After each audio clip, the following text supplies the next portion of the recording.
Olá, tudo bem? Seja muito bem-vindo, muito bem-vinda ao Arena do Futuro de hoje.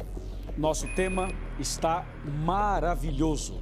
Prepare o seu coração, pegue a sua Bíblia e uma caneta também para estudar a Palavra de Deus. Antes, porém, eu quero mandar um alô especial para os amigos da Rádio Novo Tempo. Obrigado por vocês estarem conosco através do Arena, através da rádio. E quero também oferecer a você um curso bíblico que é totalmente de graça e é um estudo bíblico maravilhoso em DVD, A Última Esperança. Esse DVD tem sido uma bênção para tantas pessoas no Brasil inteiro e também na América do Sul. Nós também estamos na internet, você já sabe, mas você que ainda não segue o programa no Facebook, ou no Twitter, ou no Instagram, por favor, nos siga ali e você vai ouvir e receber vídeos diários e mensagens especiais. É @Arena do Futuro para o Twitter e para o Instagram e também para o Facebook, você já sabe, é facebook.com/Arena do Futuro. E o nosso blog está dentro do site da Novo Tempo. Você entra lá novotempo.com/Arena do Futuro e ali você tem também vídeos, matérias, testemunhos, coisas lindas para fortalecer a sua caminhada cristã, tá bom? Agora sim, preparados, vamos estudar hoje um tema que é vital, que é importantíssimo e que ao mesmo tempo tornou-se polêmico nos nossos dias. Vamos falar hoje sobre salvação e vamos fazer isso analisando com alguns versículos proféticos e alguns versículos de evangelhos e cartas do Novo Testamento também. Esse é um assunto que tem chamado a atenção de milhares de pessoas. Recentemente, eu estava conversando com uma garota, uma adolescente, e ela me fez a seguinte pergunta: Pastor, você acha que Deus não vai me levar para o céu? Só porque eu faço isso e faço mais aquilo? E ela enumerou algumas coisas. Ela diz assim: Deus é muito bom para não me levar para o céu. Então, esse negócio que vocês falam de pecado, de lago de fogo, da destruição final, ela falou, essas coisas não combinam com Deus, porque Deus é amor. Então, não importa o que eu faça, Deus vai me levar para o céu. Interessante, né? Isso eu não ouvi apenas de uma pessoa, ouvi de várias pessoas. E eu fiquei pensando, por que as pessoas estão pensando assim? Seria a sociedade pós-moderna? Seria a influência da mídia? Seria um fenômeno dos nossos dias? Ou seria falta de conhecimento da Bíblia? Ou seria falta de conhecimento de Deus? Quem é Deus? Deus é amor? Ok, está certo, amém. Mas que amor é esse? É um amor que tolera e que recebe você do jeito que você é e do jeito que você está e não exige mudança nenhuma? Deixa eu fazer uma pergunta para você. Você é casado ou é solteiro? É casada ou é solteira? O que você me diz do seu cônjuge? Você ama o seu cônjuge? Você ama a sua esposa e ama o seu marido? Eu imagino que você vai responder que sim, porque se você falar não, eu direi, por que você está com ela ou com ele? Não é? Ok, então você ama o seu cônjuge, está tudo certo. Eu também amo a minha esposa, sem dúvida nenhuma. Agora vem a pergunta. Só pelo fato de você amar o seu cônjuge e ser amado por ele ou por ela, a pergunta é, será que você ou seu cônjuge tem o direito de sair com outra pessoa só porque vocês se amam? Ou seja, o amor de vocês é um amor tão incrível que não importa o que o seu cônjuge faça? Você pode sair com a vizinha ou com o vizinho e está tudo certo? Bom, vocês se amam, então não tem nenhum problema. Ou seja, quem ama, tolera. Então, pode sair com quem você quiser. Seria assim? E a sua resposta é óbvio que é a mesma minha. Claro que não. Então, como é que nós vamos olhar para Deus como sendo um Deus de amor que tolera todas as coisas erradas, inclusive as rebeldias? Bem, para você entender esse assunto de salvação, não se pode entender a salvação sem antes entender a perdição. Você precisa entender o que é pecado e as suas consequências. Por exemplo, de que adiantaria a água para você tomá-la se você não tivesse sede?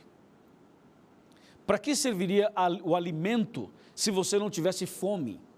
Por isso a Bíblia diz, bem-aventurados os que têm fome e sede de justiça, porque serão fartos. Na vida espiritual é semelhante. Se você não entender o que é o pecado e a consequência dele, jamais a salvação fará sentido para você. A salvação só fará sentido quando você entender o que é pecado e a sua malignidade. Diante desse quadro introdutório, eu chamo a sua atenção para o livro de Romanos.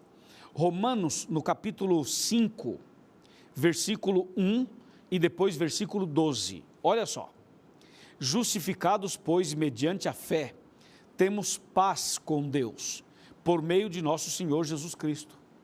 Então, esse texto fala que justificados, pois, mediante a fé, temos paz com Deus através de Jesus.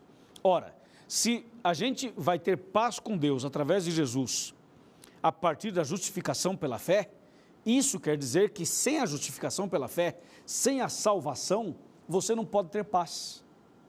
Você não pode ter essa paz no coração mencionada por Paulo aos Romanos. Esse é um ponto interessante. Agora veja o verso 12, que diz: portanto, assim como por um só homem entrou o pecado no mundo, e pelo pecado a morte, assim também a morte passou a todos os homens, porque todos pecaram. Bom, agora nós temos que analisar Romanos 5:1 e Romanos 5:12 e colocar isso à luz das profecias. Aí você vai começar a entender por que o Apocalipse fala de besta, a primeira besta, a segunda besta, por que tem as pragas, entendeu? Por que fala do selo de Deus, do selo da besta, por que fala de Deus e do diabo, por que fala do céu e do inferno, da luz e das trevas, da salvação e da perdição. Tudo isso só pode ser compreendido a partir do momento que você entender o que é pecado. Você precisa entender o que é pecado e as suas consequências. Aí vai entender Romanos 5:1, vai entender Romanos 5:12, vai entender Apocalipse, vai entender Daniel e vai entender a Bíblia de uma maneira geral. Vamos tentar nesse programa analisar tudo isso. Caso não seja possível, nós voltaremos no outro programa e vamos continuar o assunto, porque esse é o assunto vital. Estamos falando de salvação. Ok, então analisemos o que é pecado. Algumas pessoas dizem assim, pecado é errar o alvo. Outras pessoas dizem, pecado é a transgressão da lei. E ainda tem um terceiro grupo que diz assim, pecado é o afastamento de Deus. Deixa eu fazer uma pergunta para você. A pessoa peca quando se afasta de Deus ou se afasta de Deus quando peca? É uma boa pergunta, não é? Bem, você precisa entender o seguinte, pecado no singular significa uma coisa e pecados no plural significa outra. Pecado no singular foi o que aconteceu quando Lúcifer se rebelou contra Deus do céu. Pecado no singular significa o que aconteceu com Adão e Eva no jardim do Éden, quando ouviu a serpente e comeu do fruto proibido. Agora, pecados são, no plural, são os atos que a gente pratica. Por exemplo, fumar, beber, mentir, adulterar, matar, roubar. Essas coisas são pecados, são atos pecaminosos. Uma pessoa só vai matar, só vai furtar, só vai beber, usar drogas e ferir uma outra pessoa. Alguém só vai fazer essas coisas erradas se essa pessoa tiver a natureza pecaminosa e estiver distante de Deus. Entendeu? Então, uma vez que a pessoa é pecadora por natureza, essa pessoa é levada a cometer certos atos horríveis. Não significa que todo ser humano vá cometer atos horríveis, mas significa que todo ser humano tem a natureza pecaminosa a partir do pecado cometido por Adão e Eva, que foi uma consequência direta do pecado cometido por Lúcifer. Eu digo consequência direta, mas foi uma decisão tomada por Adão e também por Eva, ok? A história foi mais ou menos assim. Quando eu digo mais ou menos assim, é porque a Bíblia apenas faz um resumo do que aconteceu. Lá no céu, Deus havia criado muitos anjos. O Apocalipse capítulo 5, verso 11, chega a nos dizer quantos anjos foram criados. Eu vou ler para você. Apocalipse 5, verso 11, diz assim: vi e ouvi uma voz de muitos anjos ao redor do trono, dos seres viventes e dos anciãos, cujo número era de milhões e milhões e milhares de milhares. Ok, então Deus criou milhões e milhões de anjos. Entre os milhões e milhões de anjos, havia um anjo que era como um líder dos anjos. E esse anjo, que eu estou destacando e mencionando agora, o nome dele era Lúcifer. Lúcifer significa anjo de luz ou portador de luz. Foi justamente esse anjo chamado Lúcifer que se levantou e se rebelou contra Deus, colocando dúvidas sobre o caráter de Deus e sobre a personalidade de Deus. Esse anjo começou a espalhar no céu algumas mentiras relacionadas a quem era Deus. Ou seja, ele colocou dúvidas na cabeça dos anjos. E como ele era o líder dos anjos, a sua palavra tinha uma certa influência, tinha um certo poder. E depois que ele criou toda essa guerra no céu, como diz Apocalipse 12, verso 7, que diz, houve batalha no céu, houve peleja no céu, houve guerra no céu. E também, quando ele começou a multiplicar o seu comércio, como diz Ezequiel 28, de 14 a 17, ele multiplicou o comércio dele da seguinte maneira, falando bem de si e falando mal de Deus. Então ele multiplica o seu comércio e ele atrai a atenção dos anjos para ele, e os anjos agora ficam em dúvidas. Será que Lúcifer está falando a verdade ou será que ele está mentindo? Será que Deus é realmente o que Lúcifer está dizendo ou será que não? Ele começou a dizer assim, Deus não é amor como vocês pensam, Deus não é tão bondoso como vocês imaginam, Deus não é tão misericordioso como vocês pensam. E ele começou a levantar dúvidas a respeito de Deus. E isso é o que a Bíblia chama de guerra no céu ou da multiplicação do comércio de Lúcifer. Bem, a Bíblia menciona que esse anjo Lúcifer criou essa celeuma, essa confusão no céu. Porque, na verdade, o Lúcifer queria ser como Deus. Ele queria tomar o lugar de Jesus Cristo. Bom, a história é relativamente conhecida e Deus o expulsou do céu. Por que Deus o expulsou? Porque se Deus o matasse, confirmaria as acusações de Satanás. Então Deus o expulsou. Ok. Aí quando ele foi expulso do céu, ele veio para a terra. E aqui na terra, ele foi tentar o primeiro casal, os primeiros seres humanos, Adão e Eva. Quando Lúcifer tentou Adão e Eva, Lúcifer usou a inteligência. Ele não apareceu como ele realmente é. Ele se disfarçou e ele usou alguma coisa intermediária. E essa intermediária que ele usou foi uma cobra, uma serpente, que foi usada como sendo um médium, um intermediário entre ele e a Eva, justamente para enganar a Eva. Então veja aqui, o diabo nunca aparece como ele realmente é. Ele aparece disfarçado, escondido. Ele usa essa artimanha para levar a pessoa a cometer certos pecados. Então, a Eva e depois o marido, o Adão, eles deram ouvidos à voz da serpente e comeram do fruto proibido, transgredindo assim a lei de Deus e a ordem de Deus. E você sabe que a palavra de Deus não pode ser alterada. Deus, quando diz uma coisa, está dito. Deus não fica mudando suas opiniões e as suas palavras. Deus não é homem para errar e nem para mentir. Então Deus disse, no dia que vocês comerem desse fruto, certamente morrerão. E agora Adão e Eva comeram do fruto proibido, eles agora haviam transgredido a lei de Deus. Eles se afastaram de Deus e eles pecaram. Eles cometeram aquele erro. Eles comeram do fruto que não deveriam comer. Resultado, agora Deus tinha uma situação para resolver.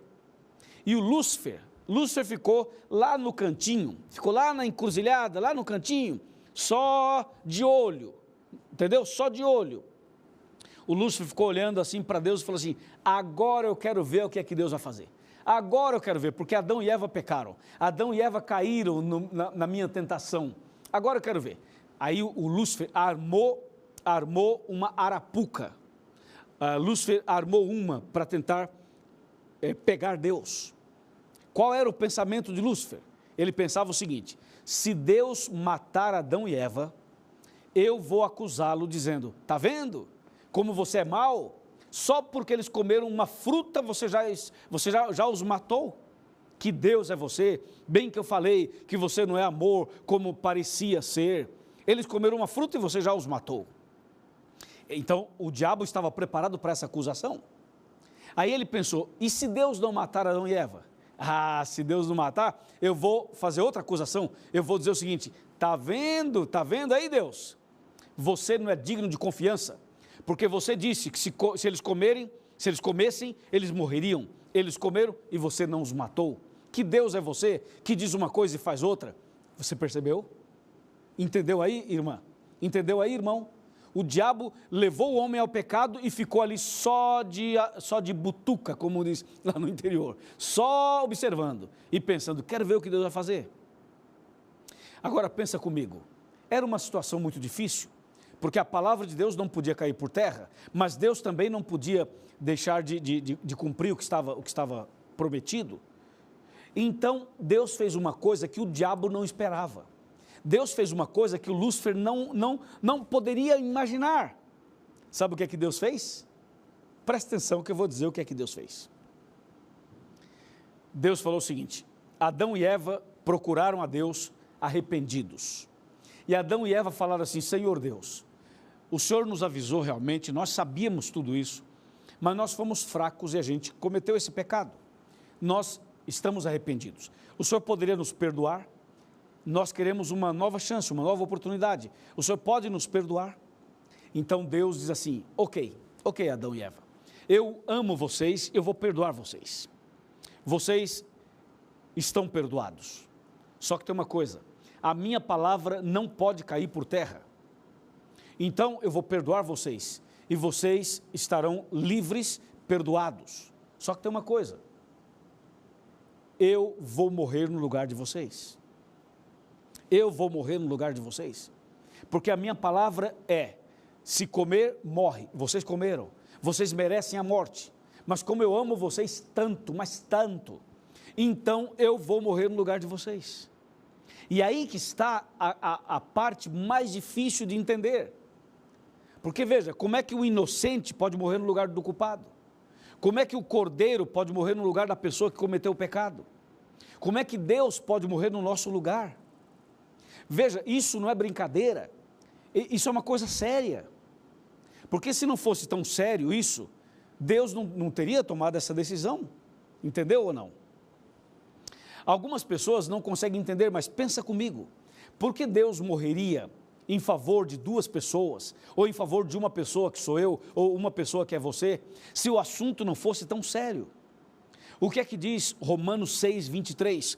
Diz que o salário do pecado é a morte. O salário do pecado é a morte. Então, o homem pecou e o homem merecia e merece a morte. Só que Deus decidiu morrer no lugar do homem. E por essa o diabo não esperava. Então, foi aí que foi anunciada a vinda de Jesus. Foi aí que entrou a profecia. Aí está a conexão da profecia. Em Gênesis 3,15 está a primeira profecia. A primeira profecia anunciando que Deus se tornaria homem, que Deus seria Emanuel. E aí o tempo passou, os anos passaram, e de acordo com esse texto aqui de Gálatas, que mexe com a gente, veja só, esse texto aqui de Gálatas, ele diz claramente, de uma maneira poderosa, olha só, Gálatas, pode abrir a sua Bíblia junto comigo, e nós vamos ver o capítulo 4 de Gálatas. Veja o que diz 4 de Gálatas, 4:4, capítulo 4, verso 4. Vindo, porém, a plenitude do tempo, Deus enviou o seu Filho, nascido de mulher, nascido sob a lei. Jesus deixou a glória no céu e veio aqui. nasceu da Virgem Maria e tornou-se um de nós, tornou-se Emanuel, Deus conosco. Não é incrível isso? Então Jesus veio a essa terra e veio aqui com um propósito. É isso que a pessoa precisa entender. Jesus veio aqui para morrer em seu lugar e em meu lugar. Ele veio aqui para dar a vida, para nos resgatar da maldição do pecado. Tudo isso aconteceu lá no Éden. E Deus, para perdoar Adão e Eva, para perdoar eu e você, para perdoar a humanidade, para dar a nós o direito de vivermos eternamente, Ele teve que vir a essa terra para morrer. Foi por isso que Jesus veio. Agora vem cá, você acha que o pecado é brincadeira? Você acha que o pecado é uma coisa simples? Você acha que o pecado é alguma coisa que Deus ignora? Deus não ignora o pecado é uma coisa horrível, é algo nojento. O pecado é algo de Satanás, é algo do diabo. Porque a coisa é tão séria, mas tão séria, que Jesus deixou o céu e veio aqui, e tornou-se homem, e nasceu de Maria, e depois viveu na terra 33 anos e meio, passou por tudo que está escrito nos evangelhos, e finalmente Jesus morreu na cruz. Agora entenda, por que Jesus morreu na cruz? Ficou claro para você? Ele não morreu na cruz porque alguém o matou, porque o homem não pode matar Jesus, porque o ser humano não tem capacidade de fazer isso, nem o diabo poderia matar Jesus. Jesus morreu na cruz por uma decisão própria. É o que diz João 3,16, quando fala, porque Deus amou ao mundo de tal maneira que deu o seu único filho, para que todo aquele que nele crer não pereça, mas tenha vida eterna. Ou seja, Jesus morreu porque era a única maneira de salvar você e a mim. Então ele veio com a decisão de morrer mesmo, em nosso lugar, de tomar o nosso lugar, de pagar a nossa dívida e nos resgatar naquela cruz. Um programa só é pouco para falar de um assunto tão sério como esse, de um assunto tão importante que é esse, a salvação. Por isso, nós vamos agora para o final desse programa e eu vou voltar no outro programa para continuar tratando deste mesmo tema, a fim de que de uma vez por todas esse tema fique claro para você. Mas eu queria que no programa de hoje você entendesse de uma vez por todas que o pecado é nojento, que o pecado é maligno e que para salvar você do pecado e das suas consequências foi que Jesus veio a essa terra. Agora, Romanos 5, verso 1 e Romanos 5, verso 12, que foram os textos que eu usei para começar, fazem sentido. Veja, justificados, pois, mediante a fé, temos paz com Deus, por meio de nosso Senhor Jesus Cristo. Claro, através da morte de Jesus, nós podemos ter paz com Deus. Essa paz com Deus significa reconciliação. Jesus nos reconciliou com Deus. Por quê? Porque Ele morreu em nosso lugar e pagou a nossa dívida. Amém? Amém? Louvado seja Deus. E o texto do verso 12 fala que assim como por um só homem entrou o pecado no mundo, que foi através de Adão, o texto termina dizendo assim, assim também a morte passou a todos os homens, porque todos pecaram. Claro, o pecado passou a todos, mas a graça de Deus, através do sacrifício de Jesus, alcançou toda a humanidade. Não é incrível isso? Louvado seja Deus. Agora que isso ficou claro para você, eu quero convidá-lo para sentar comigo aqui no sofá e a gente vai conversar algumas coisas sobre essa graça maravilhosa, sobre esse Deus todo-poderoso. Vem cá, deixa eu me ajeitar aqui. Isso, já estou sentado. Vem cá, chega mais perto um pouquinho, pode vir. Chega mais perto, queremos falar com você sobre esse incrível, esse tema incrível, esse Deus maravilhoso. Que Jesus é esse, não é? Que Deus é esse tão espetacular, que deixou o céu e veio morrer por nós na cruz. É por isso que a gente é apaixonado por Ele.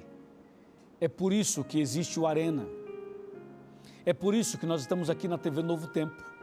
Porque esse Deus tão maravilhoso nos amou antes mesmo da gente existir. E esse amor levou Jesus a morrer por nós. Ele morreu por você. Ele ama você.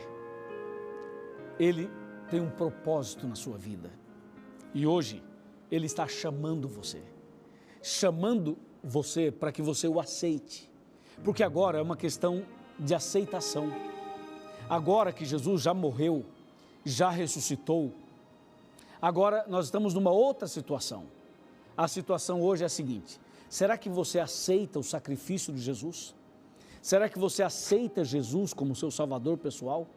Porque hoje a obra e a luta do diabo é para você não aceitar Jesus. É para você não aceitar que é pecador e que precisa de Jesus como Salvador. Hoje o inimigo está tentando tirar isso da sua cabeça e do seu coração. Mas, por favor, entenda que você é pecador e que eu sou pecador. E entenda que a única solução para mim e para você é Jesus. Se você entende isso e se você aceita Jesus como seu Salvador, como aquele que morreu em seu lugar, como aquele que ressuscitou por você e como aquele que em breve voltará por você, se você o aceita, nós queremos orar e entregar sua vida nas mãos de Deus. E depois da oração, você procura a Igreja Adventista do Sétimo Dia. Vai até a Igreja Adventista mais perto. Fale da sua decisão. Diga que você é meu convidado, minha convidada. E você vai ser muito bem recebido. E vai ser abençoado. E a partir de aí, vai começar uma nova vida. Amém? Vamos então curvar a cabeça, fechar os olhos e orar. Querido Pai Celestial, obrigado pelo tema de hoje. Obrigado por Tua graça. Obrigado por Teu perdão. Obrigado por Teu amor. Obrigado por vir a essa terra e por morrer na cruz por nós. Ó Deus, eu quero entregar a minha vida nas Tuas mãos. Quero também entregar a vida dessa pessoa que assiste e que ouve pela rádio. Cada pessoa que nesse momento ora comigo, te aceitando como Salvador pessoal, ó Deus, cubra essa pessoa com a Tua graça, com o Teu perdão e com a Tua misericórdia. Que essa pessoa seja salva e naquele dia, quando o Senhor voltar, que essa pessoa esteja preparada para a vida eterna. Eu a entrego nas Tuas mãos. Muitíssimo obrigado. Em nome de Cristo Jesus. Amém.